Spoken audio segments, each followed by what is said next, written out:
À presque 90 ans, Monsieur Eastwood, respect. Encore une fois, un très bon Clint Eastwood, on en parle tout de suite.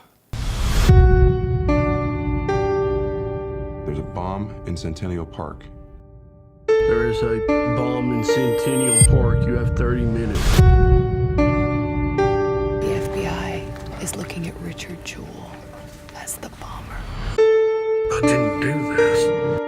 Bonjour à toutes et à tous et bienvenue sur la Baraque TV. Ça faisait 15 jours, presque 3 semaines que j'avais pas fait de vidéo, oui, dû à des problèmes un petit peu musculaires au niveau du dos, ceci n'est pas forcément une excuse, et aussi puisque je suis en cours de déménagement. D'ailleurs, au passage, je tiens à remercier mon ami qui m'héberge depuis quelques temps. Merci, heureusement que tu étais là pendant tout ce temps. Voilà, chose est faite, maintenant on va parler du cas Richard Jewell, le dernier Clint Eastwood, puisque c'est donc ma dernière séance. Oui, je le dis Richard Jewell, non pas que je sois fan du rappeur marseillais, non, pas du tout. Mais alors pas du tout.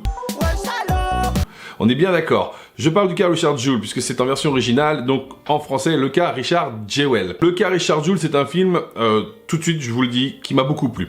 C'est pas le meilleur des Clint Eastwood, ça c'est clair, c'est pas un monde parfait, c'est pas l'impitoyable, c'est pas $1 Million Baby, mais par contre ça reste un très bon Clint Eastwood.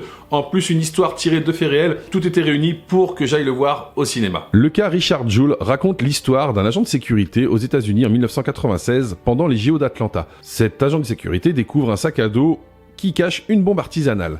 À partir de ce moment-là, Richard Jewell va rentrer dans la vague médiatique en tant que héros, puisque grâce à lui, très peu de personnes seront mortes et blessées au cours de cet attentat. Une info filtre au niveau d'un journal des États-Unis, et là, Richard Jewell passe d'héros national à ennemi numéro 1 public. C'est alors qu'il va découvrir l'enfer de la pression médiatique et de la pression des autorités aux États-Unis, et sa vie va être vraiment catastrophique pendant 90 jours. Lui et sa mère ne vont subir que des assauts des médias et de la police tous les jours, et Sam Rockwell, qui interprète donc son avocat, va les défendre vis-à-vis de ces deux hautes autorités que sont les médias aux États-Unis et le FBI. Et le film va retranscrire toute son histoire pendant 90 jours, voire toute la pression qu'il a subie. Alors dans ce film, ce qui est intéressant, c'est la façon dont Clint Eastwood va nous dépeindre, on va dire, deux Amériques. L'Amérique innocente, un peu benée, neuneux, je dirais, d'un citoyen Richard Jewell, et de l'autre côté, l'Amérique sans pitié. Et donc les deux mondes vont s'affronter, et je trouve que la mise en scène est très bien faite de la part de Clint Eastwood. Pour revenir sur le casting, on va retrouver Paul Walter Hauser, qui incarne mais vraiment à la perfection Richard Jewell. D'ailleurs, quand vous voyez le personnage, donc Paul Walter Hauser, et le vrai Richard Jewell, il y a une ressemblance frappante. Même la mère, qui est interprétée par Katie Bates, je trouve, ressemble à la mère de Richard Jewell. Et vous avez aussi dans les autres rôles principaux Sam Rockwell, qui est tout juste magnifique dans le rôle de l'avocat de Richard Jewell. D'ailleurs, Sam Rockwell est un acteur pour moi sous-coté aux États-Unis. Ce mec-là a une gueule et il a une palette d'acting je vais y arriver, qui est vraiment très très large.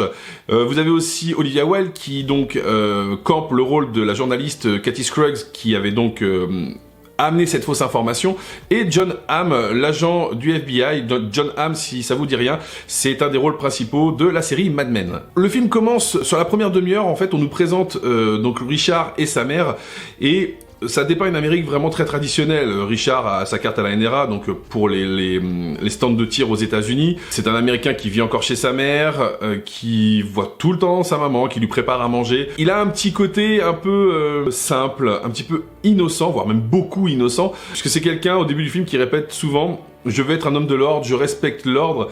Et on va le voir ça tout au long du film avec sa relation qu'il entretient avec le FBI. Sa mère, c'est le rôle d'une maman, elle va le défendre bec et ongle, elle va le soutenir de son mieux, et Katie Bates est vraiment magnifique. Le trio, de toute façon, Paul Walter Hauser, Katie Bates et Sam Rockwell, pour moi, tiennent le film à bout de bras, ça c'est clair, mais apportent toute l'émotion, la dramaturgie, le côté réaliste et fatalité qui se marient très bien dans le film, et les trois ensemble, vraiment, ils sont souvent à l'écran, et je trouve nous font oublier que ce sont des acteurs. On a l'impression de voir les personnages en face de nous, et vraiment pour moi, quand un acteur arrive à faire oublier qui il est et qu'il est le personnage, mais pour moi le film est réussi. Au niveau de la réalisation, ce que j'ai bien aimé aussi dans le film, c'est ce petit côté un peu documentaire, c'est-à-dire que il y a le tournage, donc le film, et souvent à l'écran on va avoir une interview, un reportage sur Richard ou sur son avocat, et je trouve que ça fait un petit peu documentaire, et le mélange docu-film,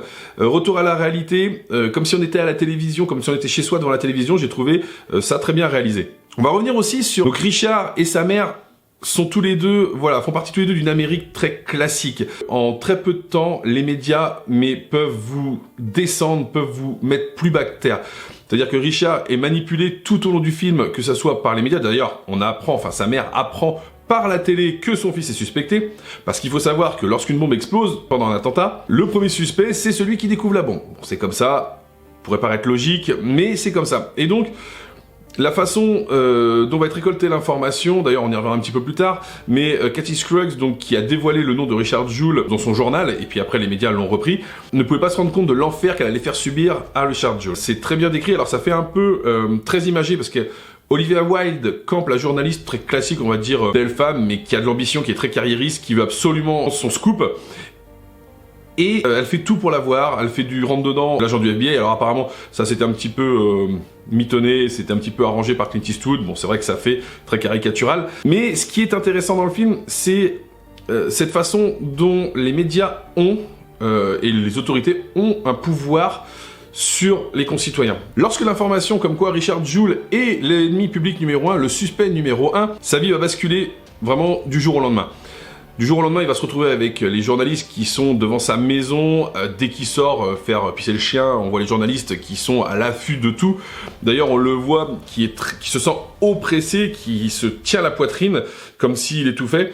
Et on ressent ça avec lui, c'est-à-dire ce côté oppression des médias. Et j'ai trouvé ça très bien fait et très bien filmé, puisque on a l'impression d'être à côté de lui. Limite, on pourrait le soutenir en lui disant viens là mon pote, viens respirer un bon coup.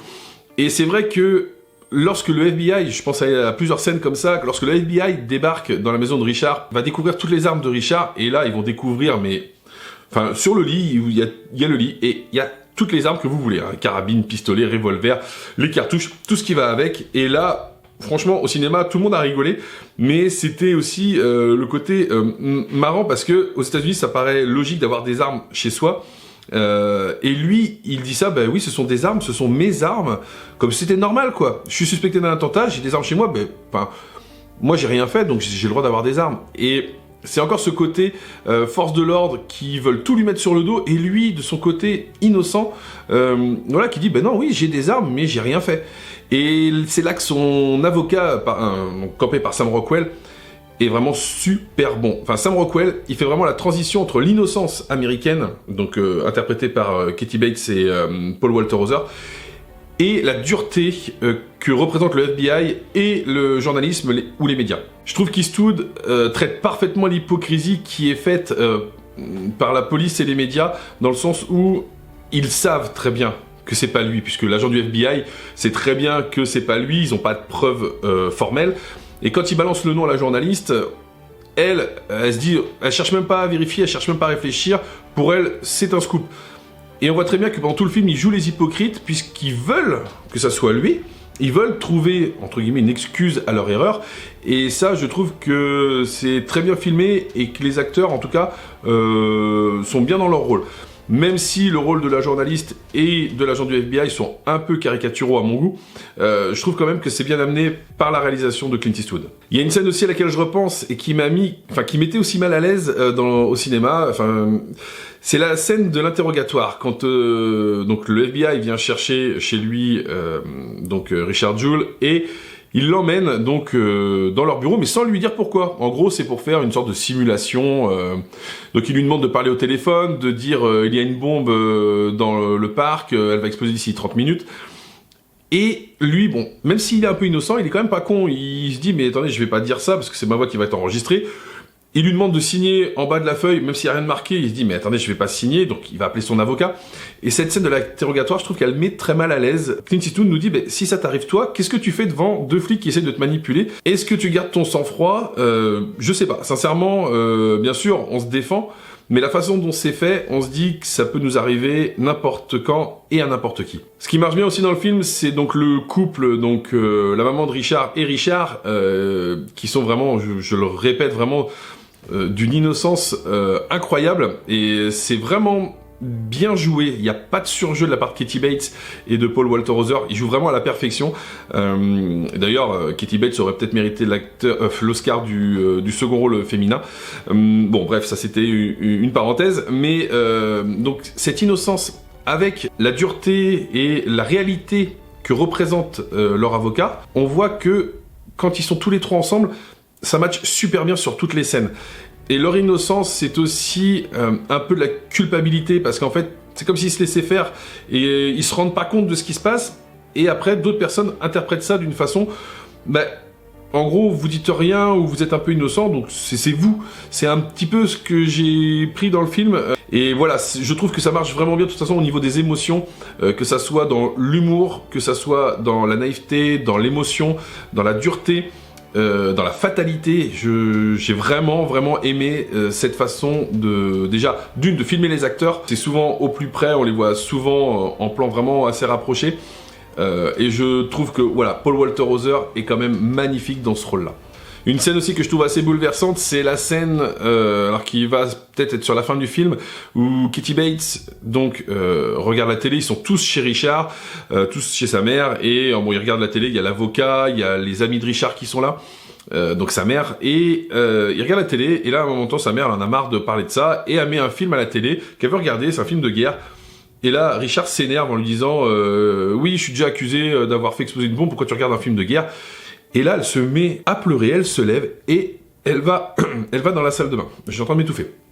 Et elle va dans la salle de bain. On voit pas les deux acteurs, on voit que Paul Walter Hauser, mais on ressent toute l'émotion de la mère qui veut protéger son fils, qui veut lui faire penser à autre chose, et toute la pression qu'elle a subie pendant presque plus de 3 mois. Et on voit que tout de suite, Richard, lui, il voit qu'il a été trop loin, et voilà, que c'est sa maman, qu'elle a toujours été là pour lui, et il s'en veut. Et je trouve que cette scène est vraiment très touchante. Et quelle émotion dans cette scène finale aussi avec Kathy Bates lorsqu'elle est en train de faire une conférence de presse. En gros, c'est comme si au bout de ces 90 jours, pendant sa conférence de presse, lorsqu'elle défend encore son fils, elle balance un monologue. Tous les médias, vous êtes tous en face de moi, maintenant je vous mets la vérité devant vous. Au cinéma, moi franchement, je suis resté à la regarder, j'étais là, j'ai fait waouh. Il y a aussi l'humour qui marche bien dans le film. Il y a la scène où il découvre les fusils, comme je vous disais précédemment, et voilà, en gros, son avocat ne le savait pas, et il lui dit tu pars où là, la chasse aux zombies? Puis il fait non monsieur, mais d'un ton solennel, enfin voilà, comme si c'est normal, tout le monde limite rigole autour de lui, mais lui il prend ça normalement, non monsieur, je vais pas à la chasse aux zombies quoi. Et à la fin, lorsqu'ils sont dans les derniers entretiens avec le FBI, ce qui est marrant, c'est que il lui dit oui, je ne suis pas gay. Enfin, Richard Jewell dit à son avocat mais vous savez que je suis pas gay quand même, hein, je ne suis pas gay. Il fait oui, je sais que tu n'es pas gay. Et il arrive dans la salle et il parle avec le vieil lui pose des questions. Il lui fait mais pourquoi vous vous trouviez à cette place, monsieur Richard Jewell, comme par hasard vous étiez à côté de la bombe et tout. Et Richard Jewell lui fait tout simplement c'est parce que j'entendais mieux la musique et je pouvais aussi bien observer les jeunes femmes qui passaient parce que je ne suis pas gay. Un truc qui n'a rien à voir dans la conversation. Donc ça, j'ai trouvé que l'humour fonctionnait bien, et d'ailleurs dans le ciné, enfin dans la salle, tout le monde a assez rigolé et c'était assez plaisant. Je trouve que c'était assez bien tourné. Quand on sort du cinéma, franchement, moi j'ai été touché. On repense à tout ce qu'il a pu vivre pendant 90 jours et voilà, quand on y repense, subir tout ce qu'il a subi, ressentir cette émotion, je le répète encore, de l'innocence, tout est dans l'émotion des personnages. Si je pouvais résumer le film, c'est émouvant, choquant, énervant parfois, parce qu'on se dit que si ça nous arrivait, comme je vous dis, on serait énervé. Donc je n'ai qu'un conseil à vous donner, allez voir le cas Richard Jewell. Voilà pour cette dernière vidéo. Si la vidéo vous a plu, n'hésitez pas à vous abonner à la chaîne, ça se trouve juste en dessous. Partagez, likez la vidéo. On se retrouve très bientôt sur La Baraque TV, et cette fois-ci, on parlera de la dernière série que je me suis faite sur le canapé. C'est la série d'Amazon Prime, la toute dernière série d'Amazon Prime, Hunters, avec Al Pacino et Jordan Peele à la production. On se retrouve très bientôt. En attendant, prenez soin de vous. Ciao!